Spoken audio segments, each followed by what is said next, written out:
A strong personal statement can really make you shine as an applicant. So in today's video, I'm going to give you 8 medical school personal statement tips for turning an average personal statement into an instant interview invitation magnet.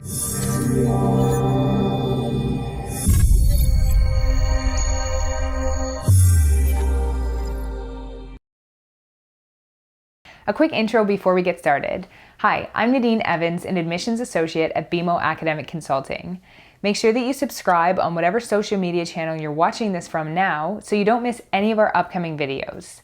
If you'd like us to help you with your medical school application, go to BeMo.Medapplication.com to schedule your free initial consultation. Check out the timestamps in the description of this video to navigate to specific sections of the video that you're interested in. Alright, so let's get straight into the top 8 medical school personal statement tips. Tip number 1, paint a picture. Admissions committees don't want your resume or your CV in a narrative form. The most boring essays are those of applicants listing their accomplishments. Remember, all that stuff is already in your AMCAS work and activities section. Rather, this is where you should discuss interesting or important life events that shaped you and your interest in medicine. So for example, a service trip to rural Guatemala, if there was a challenge within your family that you had to overcome, or a personal experience even as a patient. One suggestion is to have an overarching theme to your essay and tie everything together with, starting with an anecdote. Alternatively, you could use one big metaphor or analogy throughout the essay.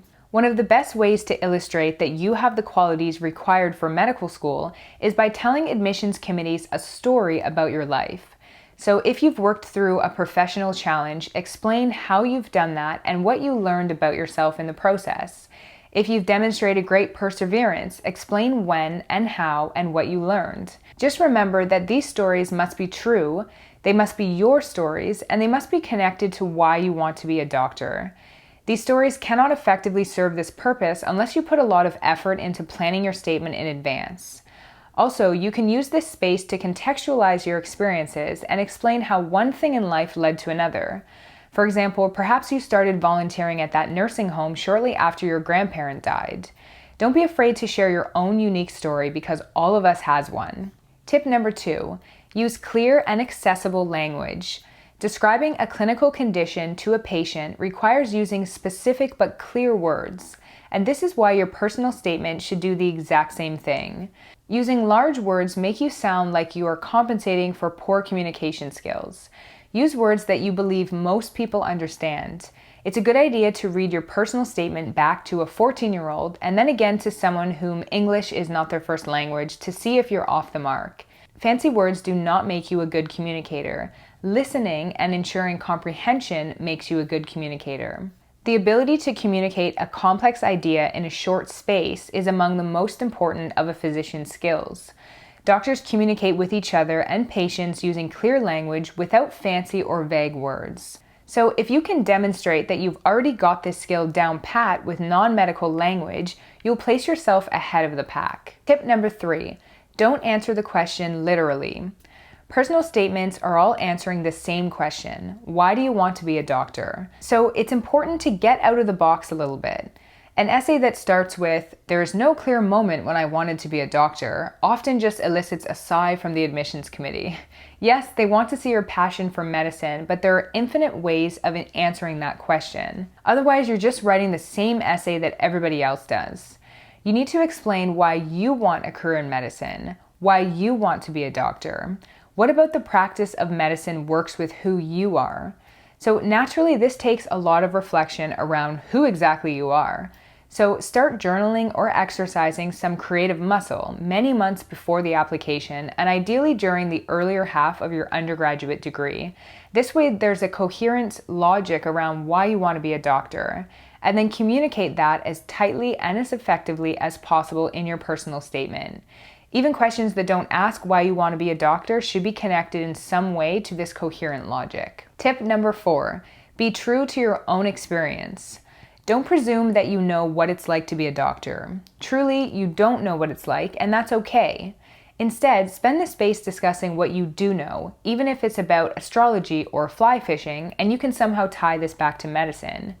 It's great to discuss insight from patient interactions, but avoid drawing lofty conclusions about patient care. The story that you choose to tell should also highlight one or two of your most tightly held values, principles, or ethical positions in a logical way.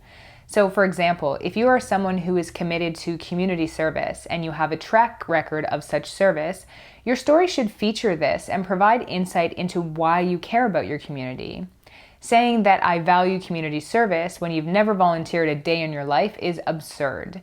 Saying my family is one where we support each other through challenges and loss, if this is true, it's excellent because it lays the groundwork for telling a story and shows that you have a positive orientation towards close relationships and that you are principled. Tip number 5, watch your tone. So you may be extremely accomplished, but don't be conceited when describing your feats. It almost undermines all that is impressive in your application. You want your essay to demonstrate professionalism, so always show respect for the experience of others on your team, members that you work with in school, or even in your workplace.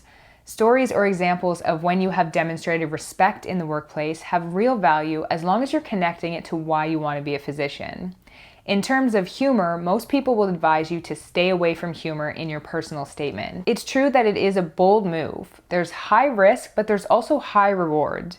I don't suggest that you make a full-on joke in the middle of your essay, but the admissions material is usually so dry that when an essay has the slightest bit of wit, it can really go a long way. Making an admissions committee member simply smirk at something that you wrote helps them remember you after going through several applications, maybe hundreds if not thousands. But be cautious here. A witty comment cannot cross professional boundaries, so be tactful if you do choose to include this in your statement. Okay, tip number 6, don't be afraid to talk about a struggle. Medical schools want resilient individuals, those that can effectively manage stress, overcome challenges, and navigate their way through life's curveballs. Successful applicants must prove that they can endure the rigors of both medical school and a career as a physician. So demonstrating that you can overcome challenges and come out stronger on the other side is essential.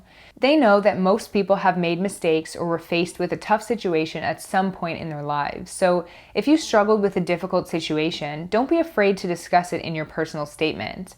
As long as it helped you grow and you learned something from it, then they want your insight on both successes and failures. Now, when discussing a challenge that you faced, be sure that you don't play the victim here. It's okay to briefly discuss the situation, but you need to quickly get to what actions you took to overcome that situation and what you gained from the experience. So, for example, if you struggled with severe anxiety in your first year of university and this kept you from making friends and participating in class discussions, discuss what steps you took to overcome that anxiety. So maybe you decided to take up running before school to help you burn off some of the anxiety beforehand. Maybe you decided to force yourself into joining a debate club so that you could learn to voice your opinions in a safe environment and build confidence. Just be sure that you don't make up any stories. Always give an honest explanation of a challenge or a struggle, own it, and then move on to how you got past it. Tip number 7, show, don't tell. A lot of students make the mistake of verbalizing their personal attributes with a bunch of adjectives, such as, this experience taught me to be a self-reliant leader with excellent communication skills and empathy for others. This does nothing to convey your qualities, and in fact, some admissions committee members may think that you're being arrogant. Instead of listing adjectives, tell your personal story and allow the admissions committee to paint the picture for themselves. This is very challenging for most students, but it's probably one of the most important strategies that's going to make your statement stand out from the rest. I want to read you 2 examples here, back to back, to help you understand this important concept of showing instead of telling. So student number 1 said this: while working as a TA, I was able to help many students achieve their goals through coaching. I built connections, listened intently, and overall found this experience rewarding. Student number 2 said this: one student, Azra, struggled despite regularly attending office hours. She approached me asking for help. As we worked together, I noticed that her frustration stemmed from how intimidated she was by problems. I helped her by listening to her as a fellow student and normalizing her struggles. I remember doing badly on my first organic chem test, despite studying really hard, I said to Azra while working on a problem. Really? You're a TA, shouldn't you be perfect? I looked up and explained that I had improved my grades through hard work, and I could tell that instantly she felt more hopeful. She said, "If you could do it, then I could too." When she passed, receiving a B+, I felt as if I had passed too.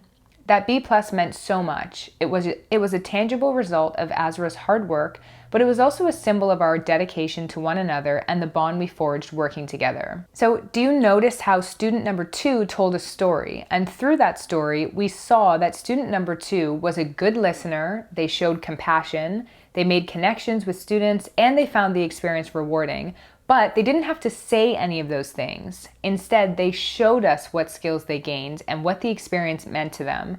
So this is what you need to do in your personal statement. The final tip that I have for you, tip number 8, is to possess flow or readability. So if the statement is pleasant to read, it will be read with more attention and appreciation. Flow is a lot easier to craft through narration, which is why you should root the statement in a story that answers why you want to be a physician and pursue medicine. Flow takes time to build, which is why your statement should be etched out through many drafts and should also be based on an outline. You should brainstorm, then outline, then draft, redraft, then bring in editors and listeners. Then you need to check and double check, and ideally have an expert review your statement. Just because you're a strong writer doesn't mean that you don't need an editor. Margaret Atwood has an editor. Everyone needs an editor. You need an editor.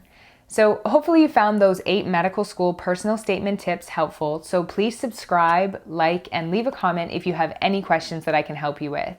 Is there an aspect that you're thinking of including in your personal statement, but you don't know if it's appropriate? Just let me know in the comment section and I'll get back to you with my recommendations. Lastly, if you'd like us to help you with your medical school application, including your personal statement, go to BeMo.Blog to schedule your free initial consultation. Thanks so much for watching. Be sure to subscribe, and I'll see you next time.